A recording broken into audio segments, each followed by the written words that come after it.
శ్రీరామ జయం. ఈ యొక్క జిప్ టీవీ భక్తి ఛానల్ ప్రేక్షకులకు ఇంతకుముందు మనము కుజుడు అనేవాడు 1 నుంచి 12 కుజదోషంలో 12 భావాలు ఉంటాయని చెప్పాను. అంటే 12 రకాలైనటువంటి బాధలు పెడతాడు అతను చెప్పాను.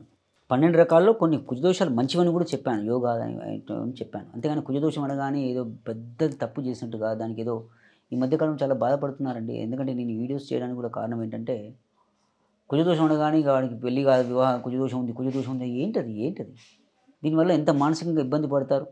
కాబట్టి కుజదోషం అనేది ఈ యొక్క మనం చూసుకుంటూ వచ్చాం. 1, 2, 3, 4, 5, 6, 7, 8, 9, 10, 11 వరకు చూసుకుంటూ 12వ భావంలో కుజుడు అనేవాడు ఉంటే ఏ విధంగా ఉంటుంది అంటే కుజ దోషంగా పరిగణించకుండా కుజుడు శుభుడై కూడా ఉంటాడు. ఇంతకుముందు చెప్పిన 11 కానీ 10 కానీ ఇట్లా ఉంటాయి కదా. అట్లాగే 12లో కూడా కుజుడు శుభుడై ఉంటాడు.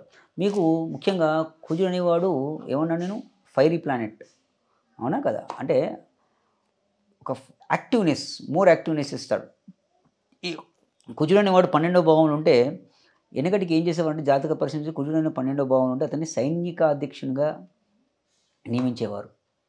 ఎందుకంటే అతనికి పరాక్రమవంతుడై ఉంటాడు, ధైర్యం అధికంగా ఉంటాడు, తన వ్యూహాలను శత్రువులు చెలవకుండా కాపాడుతూ ఉంటాడు. అంటే తను రిజర్వ్గా ఉంటాడు. ఎవరితో ఎంతవరకు అవసరం అంతవరకే మాట్లాడతారు. తన యొక్క సహోద్యోగులతో అందరితో ఫ్రీగా ఉండలేరు వీళ్ళు.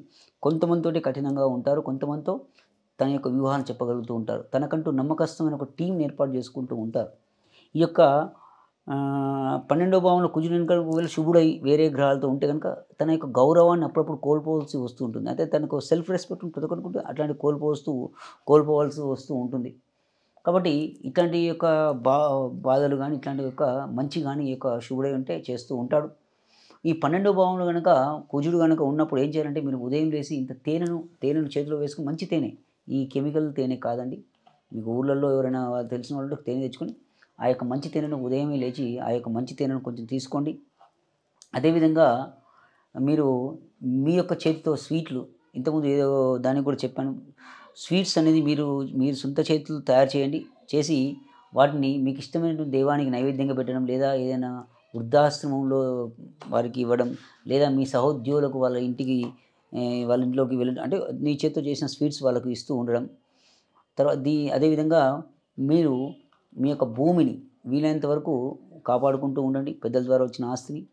అదేవిధంగా దయచేసి ఒక చిన్న విన్నపం, మీరు మీ యొక్క సహోద్యోగులతో ఏదైతే అన్ని విషయాలు ఓపెన్గా మాట్లాడడం కానీ వాళ్ళతో అతి చనువుగా కానీ ఉండకండి.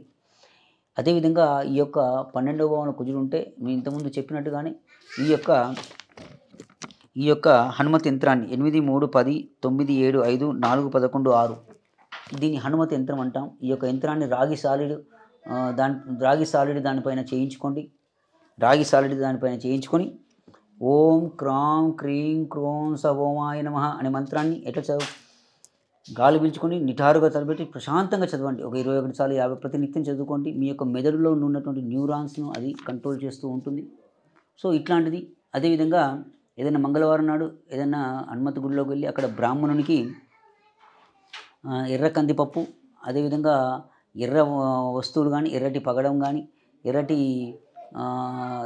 యొక్క బెల్లం కానీ అతనికి వెళ్ళి అతనికి గురుదక్షిణగా ఇచ్చి ఆ యొక్క బ్రాహ్మణి యొక్క ఆశీస్సులు తీసుకోండి. ఇట్లాంటిది 12వ భావంలో ఉన్నటువంటి కుజుడు వల్ల ఇంకా ఏదైనా ఇబ్బందులు ఉన్నాయి. ఇంతకుముందు చెప్పాను కదా, కుజుడు అశుభుడై ఉంటే గౌరవం కోల్పోల్సి వస్తూ ఉంటుంది. అట్లాంటివి కూడా ఈ యొక్క 12వ భావంలో కుజుడు అనేవాడు శాంతం చేస్తూ ఉంటాడు.